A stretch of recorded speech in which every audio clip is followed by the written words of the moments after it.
What's up, guys, and welcome to the weekly Q&A. Our first question comes from Flash Turtle, who asks what we hope to see in the Kylo Ren comic series.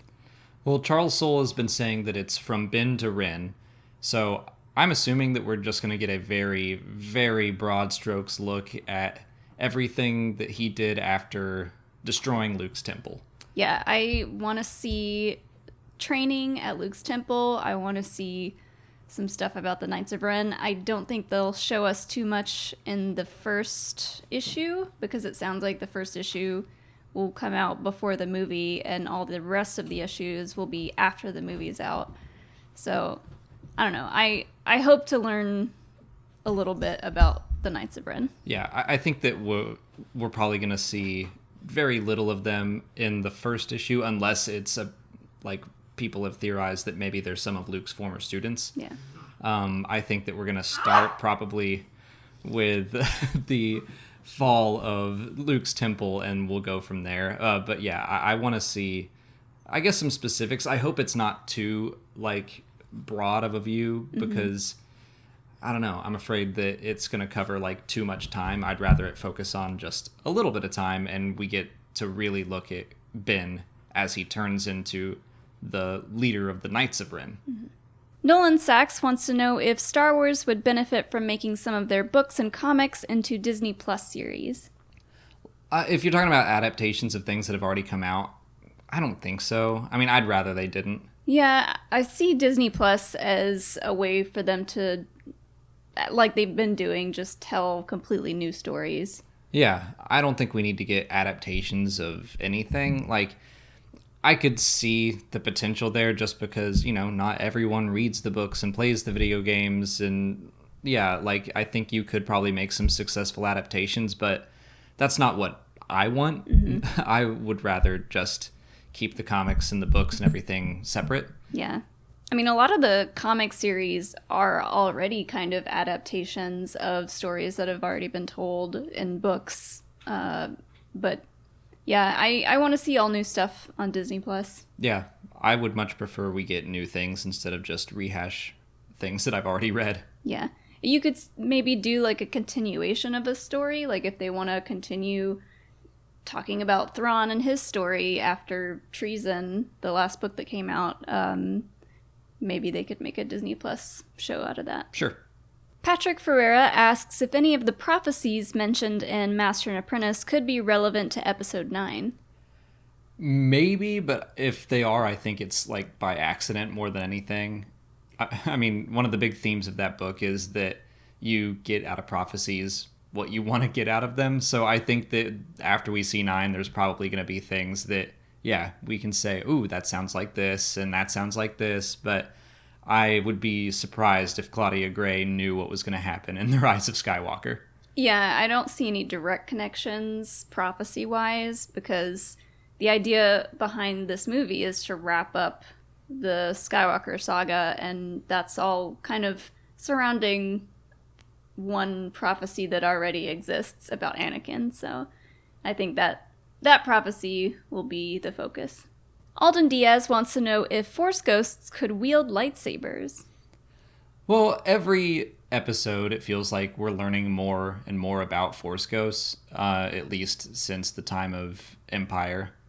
I mean, then we knew that they existed, and then in Return of the Jedi, we saw Obi-Wan sit on a log, and then in The Last Jedi, we saw Yoda straight up using the Force. And he had his cane. And bopped Luke on the face with it. Yeah. So, yeah, I think that we're seeing that the Jedi can, or the Force ghosts can interact with the physical world.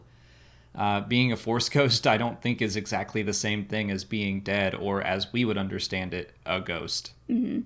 Yeah, the story, the Qui-Gon story in From a Certain Point of View kind of goes into what it's like to be a Force ghost and how materializing kind of is a process. And we see that he went from a disembodied voice all the way to, like, a visible spirit. So Qui-Gon can be a Force ghost as well. Yeah. And they can learn and grow and do new things. So, yeah, why can't Luke have a lightsaber in Episode 9? The question is, do we want Force ghosts to be able Right. to wield lightsabers. I would Right. say no. I mean, I love the lightning trick that Yoda does, and I'd like to see more stuff like that, but I don't think I want to see a Force ghost pick up a lightsaber. And even Yoda's lightning was more of like Storm from the X-Men. He affected the weather. He didn't shoot lightning out of his fingertips. Yeah. Would I want to see Luke have a lightsaber in 9? I don't want to just straight up say no. I feel like they could do something that I would think is cool. I feel like it's possible, but like my first reaction is like, ooh, that could get cheesy really fast. Maybe if he like just picked it up and said something meaningful, but didn't actually Didn't use throw it over his shoulder. Didn't throw it over his shoulder and didn't actually use it to fight. I don't know. Well, yeah, that's kind of the thing, is that Luke at this point, and especially at the end of The Last Jedi, he doesn't want to use a lightsaber. He rejects it, and he uses the Force in a non-violent way to solve the problem in The Last Jedi. And I think that would be weird if Luke was like, well, now that I'm dead, I'm going to kill everyone. Yeah. Levi Bond asks who our favorite character in Battlestar Galactica is. There's a reason I chose this question, so just hang on. But yeah, let's talk about Battlestar for a while. It is one of our favorite shows. If you've never seen it, I can't recommend it enough. It's awesome.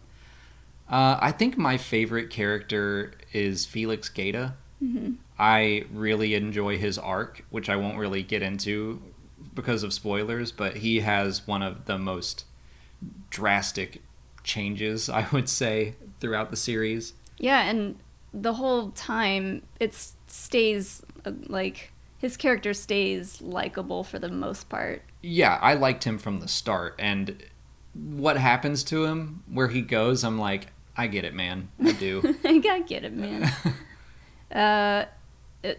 Also, just to say, we didn't ever see the old Battlestar Galactica. This is the newer one that aired on Sci-Fi. I think my favorite character is Starbuck, Kara Thrace. She's just... You've got her hair now. Oh, yeah. Kinda. She's just awesome. She's a badass lady, and her character arc goes to some strange places, too. You can say that about a lot of people in Battlestar. Yeah. But all of her episodes, like, that are centered around her and like her backstory are really, really good, and she just has really good character development. Honestly, there's very few characters in that show where I'm like, I don't like them. I love the old man, Apollo, Ty, Anders, like so many people in that show. Chief, how could I forget Chief? And you know what, the first time I think I watched it, it was your second time, and you were saying that you liked Baltar's character. I love Baltar. And I was saying, the first time I watched it, I was like, no, don't like him. Second time I watched him, I was like, okay, I get it. Third through however many times we've watched it, I get it, and I like him too. And Roslyn. Like, literally everyone in that show is amazing. But there's one character we haven't mentioned yet. His name is Carl Agathon. His call sign is Hilo. Yeah. And we have to introduce everyone to the newest member of Star Wars Explained. This is Hilo. He's our new puppy. We got him literally 3 days ago. And you probably already heard him in this episode. And he is going to be running around causing trouble for us while we try to film, while he continues to grow up, because he's about 2 months old. Yeah. And it's hard to keep him entertained while we film, so he's going to run around and probably bark every once in a while and knock things over and chew on our cables, and we're trying to learn. But his name's Hilo. That's it for patron questions. If you're a patron and you didn't see your question answered here, head over to Patreon, where we left you a written response. If you're not a patron, you can learn more by following the link in the description. Just $1 a month will get you access to extra Star Wars Explained content like audio commentaries for the films, and we're doing commentaries for the Clone Wars, and this week's episode is Lightsaber Lost. On to YouTube questions. Chad F. asks if we're participating in the Area 51 raid with our new lightsabers. I don't know enough about this meme to even joke about it, but the question got so many upvotes, so I was like, I guess. Yeah, What's going on with that? We're too old for that meme, I think. That's whenever something like that pops up, I'm like, oh man, I am out of touch. So I saw a bunch of posts, I guess when it first started on the Facebook group. By the way, if you haven't checked out our Facebook group. It's full of Area 51 memes. Yeah. They're so hot right now. Yeah. It's a great group of people, but yeah, I have to approve all the posts, and I kept seeing all these Area 51 things, and I was like, I guess I should go to Reddit and see what this is about. Oh, well, what's it about then? I still don't know. Okay. Christophe Francois wants to know what happened to the non-force sensitive workers at the Jedi Temple after Order 66. So in my mind, I'm thinking janitors? Cafeteria workers. Yeah. Yeah. The cooks? Yeah, they existed. Okay. They existed in Legends, at least. I can't remember if they've ever been mentioned in canon. I doubt anything good happened to them. I mean, I feel like they would have been devoted to the Jedi.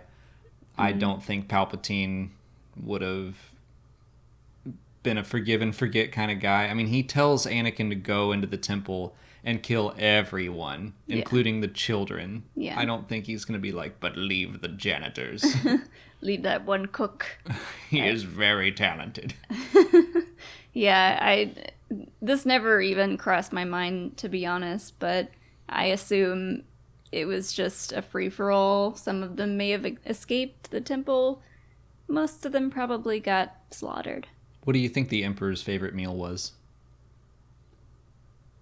I'm thinking like burnt mashed potatoes. Yeah, I'm trying to think of a pun, but I can't. Something that looks like his face. Ew. Something soft. His teeth didn't look in the best condition. Yeah, he just eats applesauce. Zandy Boy asks if Ventress became one with the light side in Dark Disciple. So spoilers for Dark Disciple, the book, if you haven't read It's it. been out for like 5 years. Okay. Well, I think that she was redeemed. I think that she was a part of the light side at the end. It's like when you become one with the Force. Like, I think that everyone who dies becomes one with the Force, but so often we say one with the Force to mean like become a Force ghost. Did she disappear when she died? No. Only Obi-Wan and Yoda and Luke have done that. Yeah, not even Qui-Gon. Yeah. So I want to say kind of yes. She became one with the Force, and I would say that she was of the light side at the end. But she didn't disappear. She didn't get to become a Force ghost. Yeah, we don't really know what it takes to do the whole disappearing trick. Yeah, we even like saw Yoda go through some of the training, and it's still like, I don't know. Yeah. It was mostly that he proved he was worthy, I guess, but Yeah. He just knew that he was gonna die. He was like, let me get comfortable. he's 850 years old. He's like, I should probably start thinking about my end. Yeah. I want to go out cozied up in my little house with Qui-Gon's robe on. He did it. Darth Madeira wants to know if the Mandalorian could show any stragglers from the Empire still trying to control the galaxy. Well, since not everyone has seen the footage from Star Wars Celebration, yes. I mean, they basically confirmed that. I don't know if they're trying to still control the galaxy, but at the very least, there's going to be like a few Imperials who are trying to carve out their own territory or something like that, and they're trying to keep some semblance of power. Yeah, I think a big part of this show is going to be now that the Emperor is gone, the Empire has fallen, all the crime syndicates and, all the thugs are going to be fighting to take control of different parts of the galaxy. And that's going to be interesting to see how that all works. Yeah, the Outer Rim is the wild, wild west where like anything can happen, and the New Republic is probably more focused on the core worlds and the important ones, and the Outer Rim is like, I guess we'll just deal with all these problems ourselves. Yeah. James Alder asks if D. Bradley Baker is voicing any of the Purge Troopers in Fallen Order. So he asks because in the Darth Vader comic, when we first saw the Purge Troopers, they were clones. That took place 1 year after Revenge of the Sith, and the Fallen Order takes place 5 years after Revenge of the Sith. At that point in time, the Purge Troopers are no longer clones. In fact, all of the clone Purge Troopers may have been killed in the Vader comic. We don't know how many there were at the time, but it seemed like they were implying, when I talked to the developers, that was like the end of the cloned Purge troopers. So at this point, they're all unique. They're all just heavily trained stormtroopers, basically. That's all the time we have for questions today. If you want to leave a question for next week's video, just put it in the comments below or sign up for Patreon to join our weekly Q&A discussion and get a guaranteed answer from me. If you haven't already, please like this video, subscribe to the channel. Follow us on Twitter, Instagram, and Facebook. And as always, thanks for watching, and may the Force be with you.